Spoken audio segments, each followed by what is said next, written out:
we're all living life right now. And I think just having respect for each other as human beings, even if we're just acquaintances or don't even know that person, we don't know their struggle. If they're really your friend and you truly love them, you don't need to know why. You don't need to agree with it. You don't need to understand it. But just knowing that you love that person, so you're going to respect it. So Brady, I have a question for you. What's it like when the corn is high, but the chaos is higher? It's a lot of things, but it's never boring. This is the Farm Wife Files, Life Between the Rows. Welcome to episode 8. So today we're going to be talking about just understanding what we consider as functional depression. Kind of a term. We've kind of been on a mental health kick, which I think is super fitting considering we're getting to cold, dreary weather. I think seasonal depression, at least I definitely get to feel it I like rainy, dreary. Now, when we have that for a week, it starts to wear on me a little bit. And I would say seasonal depression is definitely like a newer topic within the past few years. And then also functional depression. They're two separate things, but have very similar tendencies. Well, and I think, too, this has just fit the theme with the last couple of mental health episodes. But seasonal depression is not a new thing.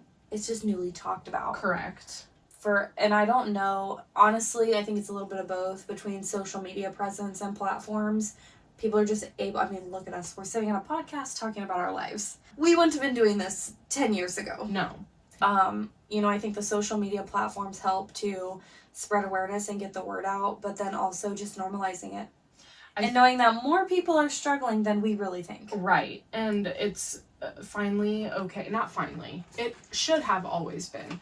But it is okay to say that you need help. Yeah. It's okay to not just be quote unquote fine all the time. And you say that because I don't know how many times I have said, like, you would say, well, how are you doing? Oh, I'm fine. Yeah. In reality, no, I'm not. And in our head, it's a whole list of, actually, I'm feeling this, this. I'm smiling. But we don't want to burden anybody, so it's, I'm fine. Yep. I'm being productive in your way, it looks like I'm being productive, but on the inside, I'm constantly battling the negative thoughts, and it's not negative like suicidal ideation. Right, I was going to say like the deep, dark, depressional thoughts. No, I'm just battling the thoughts and feeling numbness and sadness while I'm trying to navigate all these other things, and I feel like I'm living a double life. Well, and I think too, a really good takeaway from this, if anything, is just, we've really tried to reiterate this, but although somebody may not be going through what you're going through or experience it the same way, their feelings are still valid. Yes. So while I do understand that there are unfortunately people suffering from crippling depression and anxiety where they aren't functioning, and that's horrible, and I hate that for them. I hate that for everybody. But it doesn't need to lessen functional depression. Correct. You know what I mean? I don't want it to be like a contest of who has the worst depression. Thank you. Yes. Yeah. And it doesn't even have to be depression. It could be life or anxiety or whatever the case may be. I think that it's really helpful, and just, again, being a good human to know that everybody's dealing with something, whether it's at the level that maybe you have the tolerance to deal with something and then another person just doesn't. It just looks different for everybody, and respecting that and acknowledging that. And it being okay. And it's okay to still struggle with that concept, because I have struggled where I'm like, why is this one thing just so anxiety ridden to this one person? It does not matter. Just pick up your bootstraps and get going. Yep. I struggle with that. Mm-hmm. I know that. But I also can put myself on the opposite side of those shoes and be like, you could think that same exact thing about me. Why are you so having so much anxiety about it? You have planned this. You know what's going into it. And it's a humbling experience to know that it's okay not to know everything. And it's okay to, you just need to be a good human being to be we're all living life right now. And I think just having respect for each other as human beings, even if we're just acquaintances or don't even know that person, we don't know their struggle. just having that genuine respect for other humans. But then also, if it's a friend too, you know, we touched on this last episode, if they're really your friend and you truly love them, you don't need to know why. You don't need to agree with it. You don't need to understand it, but just knowing that you love that person, so you're going to respect it. Yep. And not pry for information, because I don't know how many times I have said I'm fine, and if someone truly says, no, seriously, how are you doing? I don't want to talk about it. Yeah, you maybe just don't want to talk about it. There's a reason I'm saying I'm fine, because I don't want to talk about it. It's not the time and the place. I'm not mentally ready to talk about it. Right. And I'm not saying every single time I say I'm fine, I'm not fine. Right. Like, it's just, that's typically the saying that people say is like, hey, Brady, how are you doing? And then you say, I'm fine. Yep. Or I'm okay. Yeah. I'm not okay. Yeah. You know, like that type of stuff. And so, but don't pry for information. But also be an advocate when you do recognize those signs. Yep. And I do want to say too, like, when you have your family or your close friends, like, I do think it's okay too when somebody says, how are you doing? Like, maybe we should be more vulnerable. Yeah. Maybe if we do have those close friends and it is the time and the place, we could say, you know what? Actually, could you talk to me about this? I'm struggling, and this is what I'm struggling with. Yes. And I don't necessarily need a solution right now from you, but I just need a sounding board. Yeah, I need a listening ear. Yes. And I think there's something kind of refreshing about that, because I think even with family and close friends, we struggle with that. Especially with my type A personality, where, I've said this before, I'm the type that, you know, my love language is fulfilling others. And so I definitely leave myself on empty, and I put myself on the back burner. And so, because I want everybody else to feel seen and heard and validated.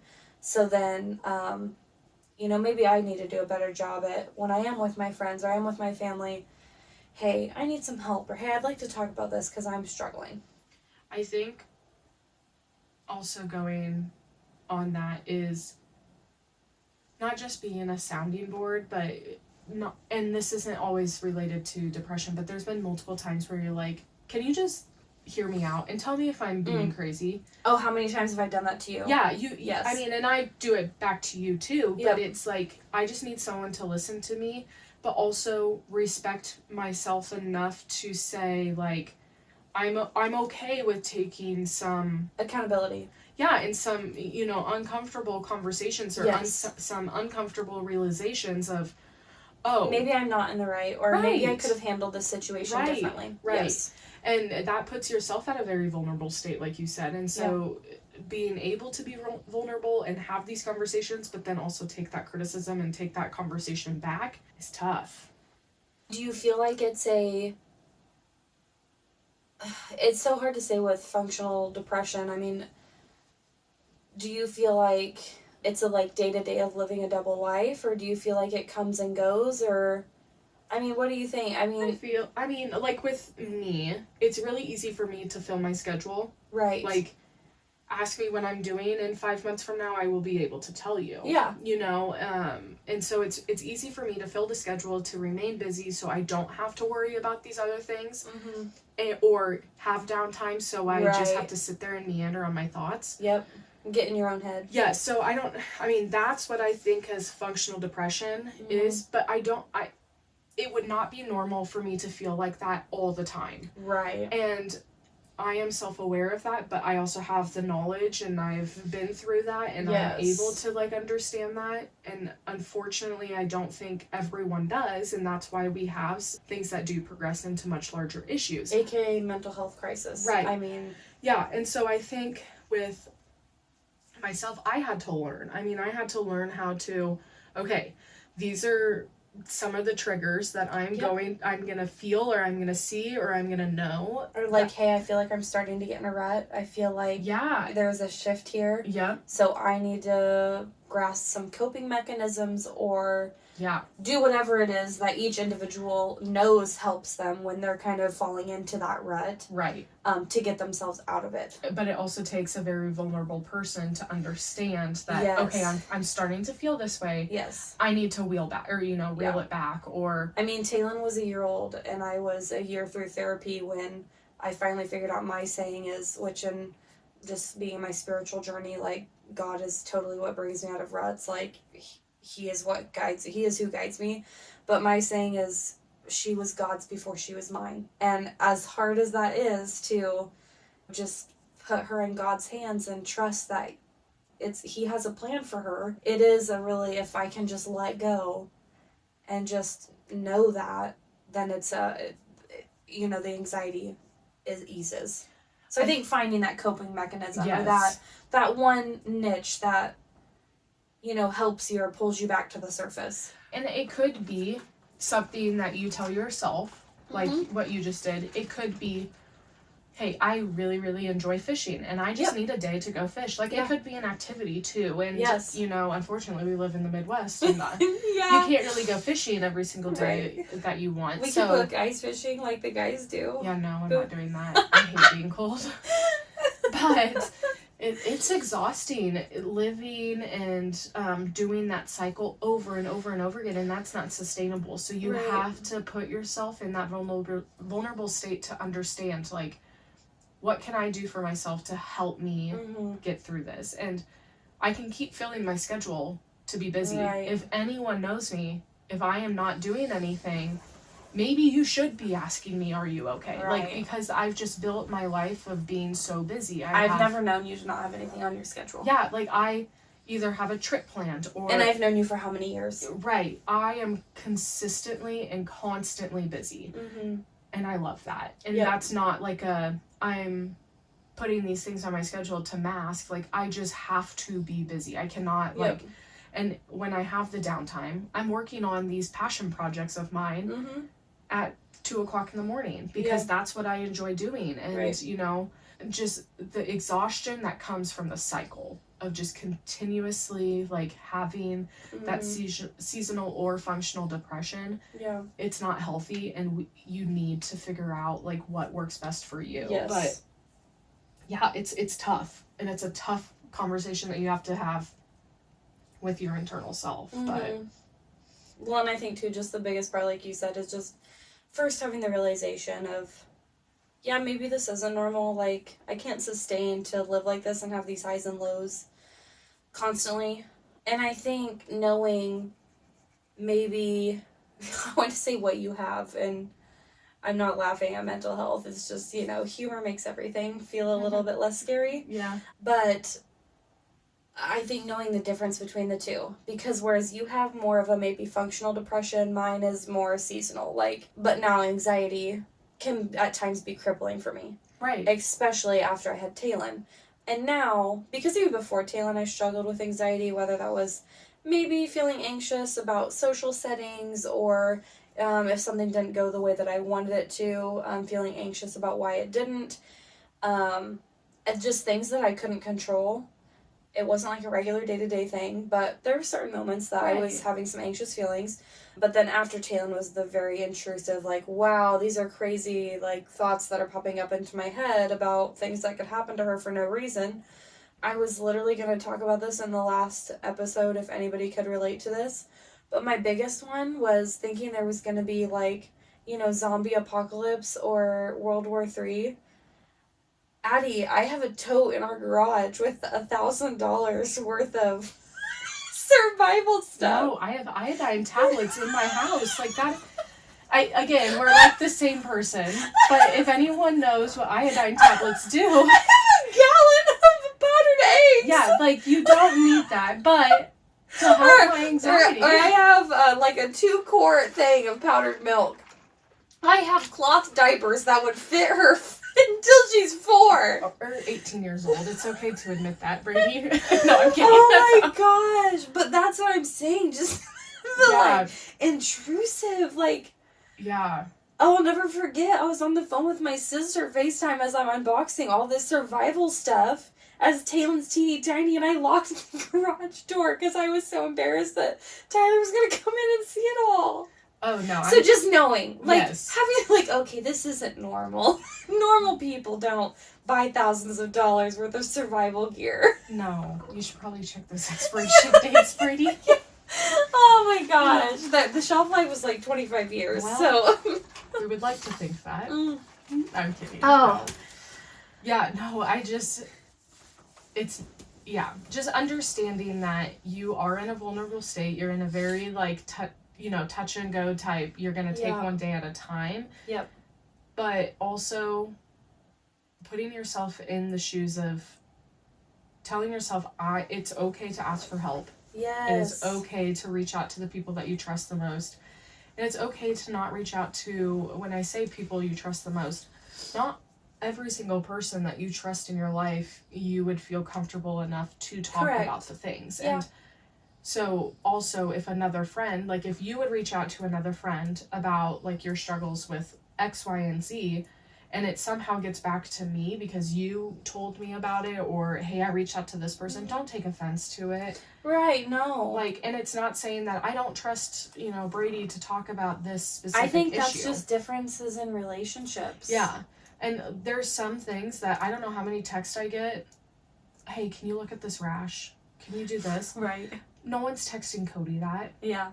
If they were texting Cody that, we have issues. Right. And not any offense to Cody, but there's people in our lives that are put into our lives for specific I think reasons, that too. And don't take any bad thoughts or bad mojo or whatever you want to say. Right, we're not in high school anymore. Like, right, like this person isn't leaving you out on purpose, or no, you didn't catch like a side comment and it's not about you. Like it just happened to be a coincidental thing, I think and unfortunately we do still have some mean girls out there. I don't think that will ever change.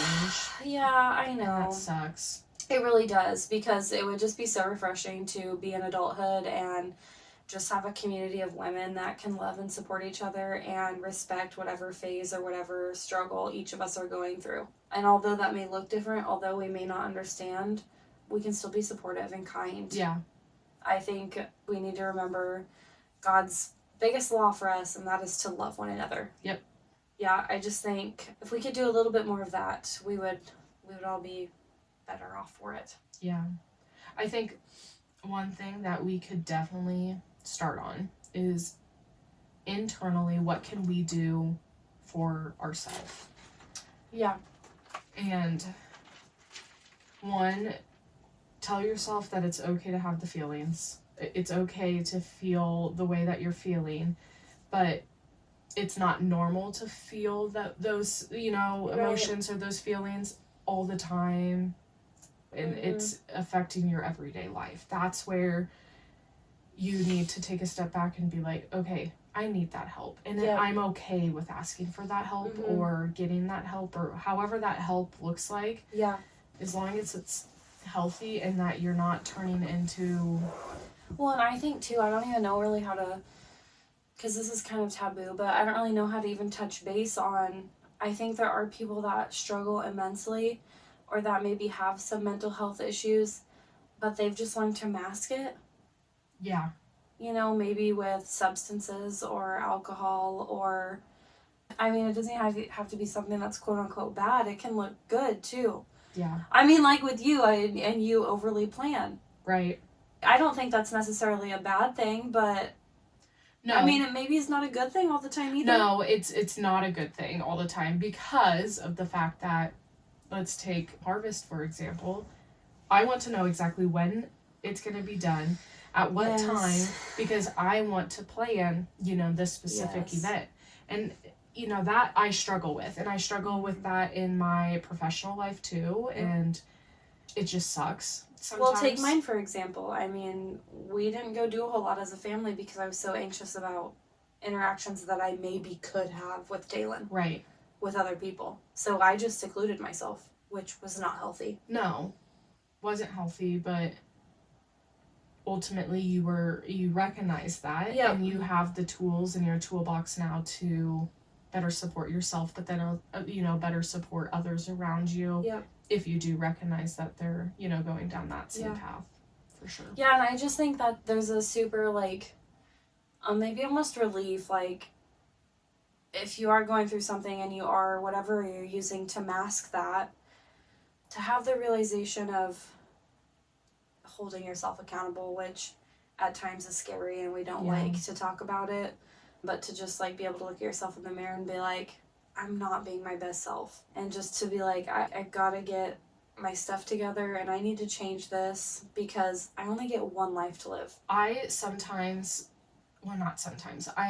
got to points where I was like, okay, yep, I'm getting to my functional depression like state. Like I just know that I'm not doing well. One of the best things that I have found myself to do is I can just take one thing, just one simple thing a day for myself. What can I do? And I would ask myself, what can I do today to better myself?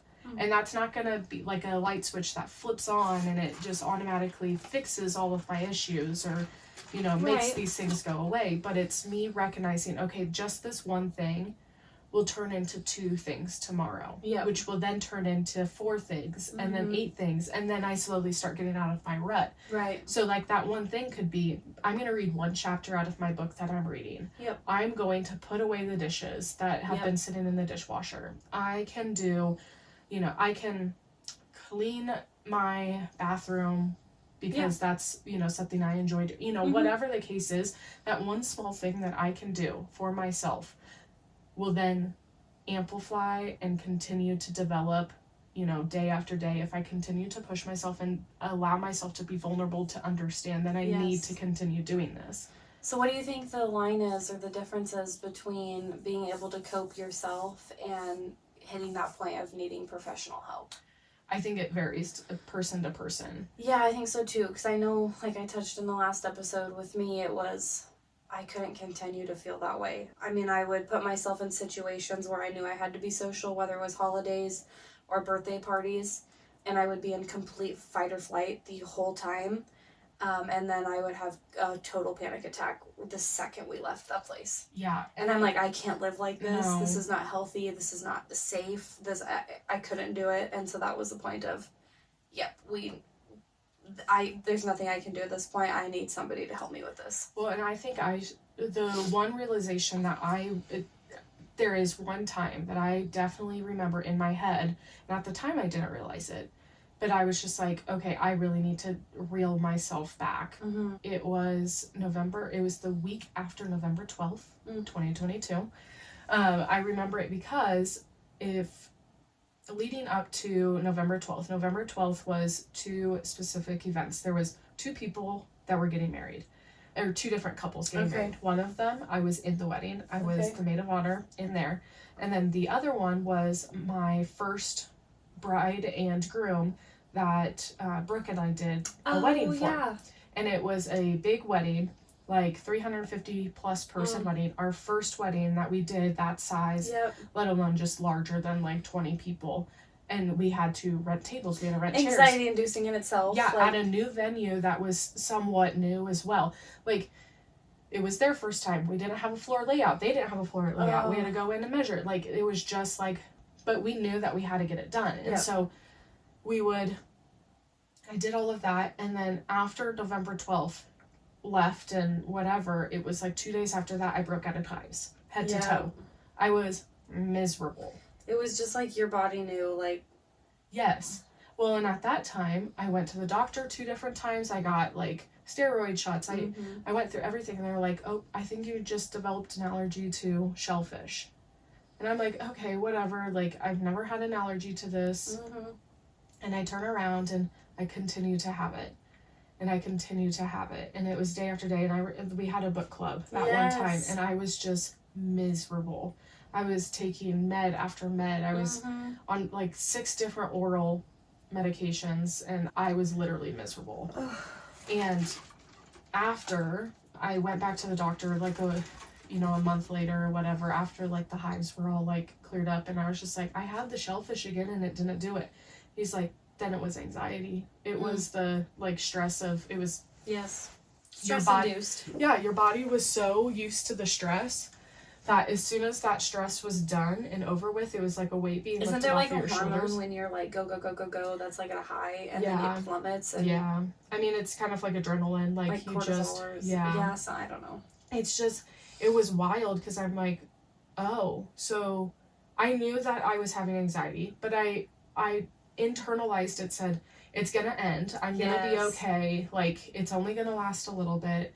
But I didn't realize that the effects that having those feelings was doing on my body. I thought at that point it was just going to be a mental thing. And you're like, push, push, push. Yeah, like, I'm going to get through this. And then when my mental, okay, I'm done, I'm good, turned into a physical thing, that's where I'm like, oh my goodness. Yeah, that's a really good point, because my supply tanked. Yeah.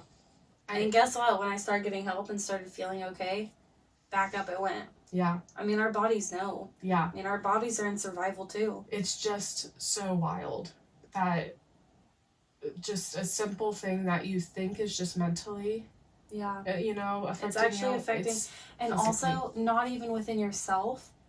Think about external factors that it are affecting, that it is affecting that you don't even realize. Your marriage, friendships, relationships with family members. Right. Are you struggling so badly mentally that maybe you have family members that are like, haven't heard from this person in however long? Like, you kind of isolate yourself. Yeah. And you don't even know you're doing it. Well, and when you say I don't even know that I'm doing it, I have had that conversation, and Cody has been like, hey, why are you mad at me? And I'm like, I'm not mad at you. Mm-hmm. It's just this and this and this and this. And it's like, am I really putting off this like face or this feeling or, this environment that I'm mad at my husband because I'm just trying to internalize. Yeah, I'm just trying to like figure out what I'm even like feeling. I don't even know the feeling that I'm feeling, but I don't like the feeling. And so here I am, and Cody's like, are you mad at me? I'm like, no, I'm not mad at you. Why do you feel that way? And then he's like, well, you're doing this. And I'm like, well, I didn't realize I was doing that. Right, yeah, it all goes back to self-regulation. And I think sometimes, us as women are expected to be able to handle it. And so when it comes out as our spouse is asking, are you mad at us? Like, no, not necessarily, but I have this and this and this. And I just have hit a point of I can't regulate my emotions. I mean, and I get we're adults and I'm a mother and wives and, we need to be able to do that. But also just normalizing that we're human beings too, and we're living life for the first time too, and we don't know everything. No, and it's okay to not know everything. Yeah. And not even just like ourselves in our era, but what about like grandparents or everybody's just living life for the first time. Just because you have more experience doesn't mean you're always going to handle every situation better than somebody that doesn't. Yeah. Give yourself some grace. Yes. Allow yourself to live life. Allow yourself to feel the feelings, all the things. Yeah. Yeah, I think so too. I think also spouses, husbands, if you're listening to this and there's a reason you're married to your wife, if you can see that she is struggling, be an advocate for her. Nobody wants to hear the whole therapists are a joke. They're fake doctors. I've heard that in the medical world. Yeah. Because as somebody who never went to therapy growing up, that's how I survived. Yeah. And not that I ever hated on therapy, I just thought I was a person that never needed it because I thought I could cope well until I couldn't. Yeah. And until you hit that point. Yep. You felt that way. Yep. Yeah. So yeah, I think and even yourself, advocate for yourself, know what's normal, what's not normal, your body, validate your feelings. Yeah. I think and know that it's okay not to be okay. That's this is gonna sound cliche, but that's life between the rows. I mean, it really is.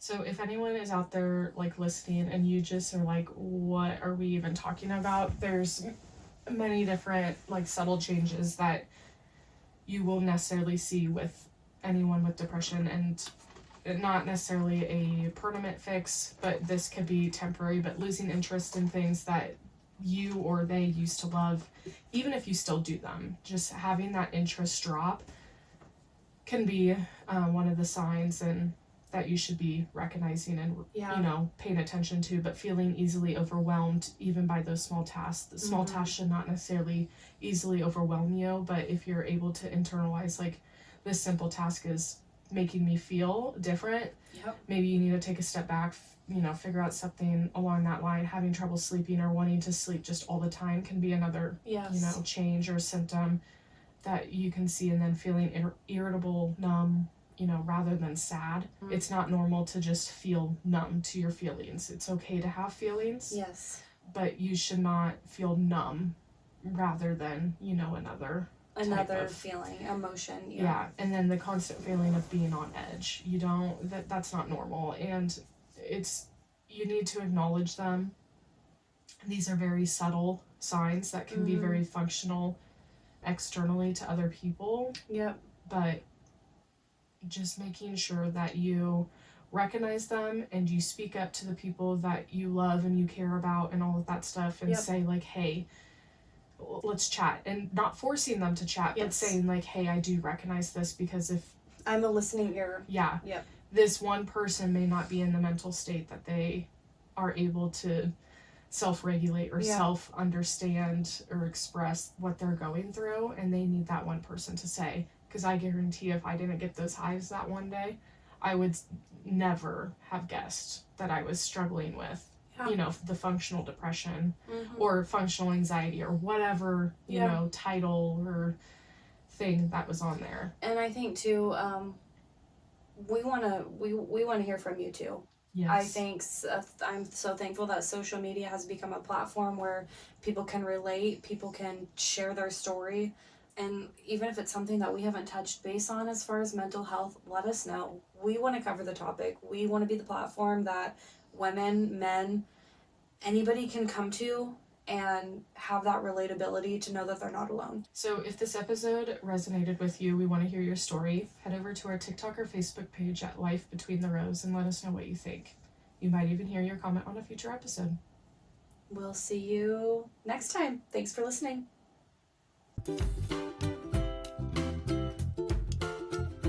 They say a farmer's work is never done. Well, neither is ours. Come back next week for a new episode of Life Between the Rows.